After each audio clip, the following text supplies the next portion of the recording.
আসসালামু আলাইকুম। আমার গলার অবস্থা খুবই খারাপ, তারপর আমি একটু ভয়েস দিচ্ছি। আজকে রান্না করব ইলিশ মাছের ল্যাজ মাথা দিয়ে খুব মজার একটা আইটেম, শীতকালীন সবজি। তো আমি রীতিমতো পেঁয়াজ কাঁচামরিচ ভেজে তারপর হলুদের গুঁড়ো, মরিচের গুঁড়ো, ধনিয়ার গুঁড়া দিয়ে কষিয়ে নিলাম। তারপর আমি এখানে লেজ আর মাথা দিয়ে দিব।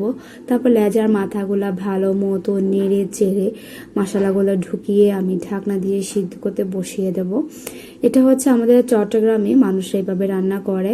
আমি জানি না কোথায় কিভাবে রান্না করে, বাট চট্টগ্রামে লেজ মাথা দিয়ে সবসময় সবজি রান্না করা হয়।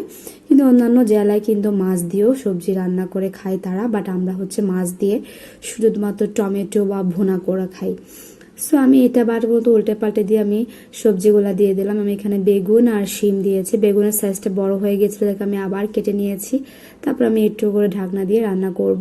যখন একটু পানি বের হবে আমি আবার উল্টে পাল্টে দিব। এটা যত বেশি উল্টে পাল্টে দেওয়া হবে, যত বেশি নাড়াচাড়া করা হবে, আমার মনে হয় খাবারটা তত বেশি মজা হয়।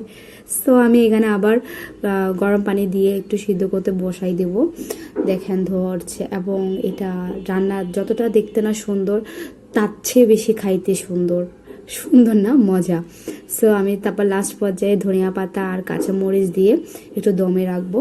দমে রাখার পরে আমি কি করব, ঢাকনা দিয়ে দমে রাখবো। তারপর হচ্ছে আমার রান্না ডান, এবং আমি জানি এটা অনেক মজা হবে। সো ট্রাই করে দেখতে পারেন।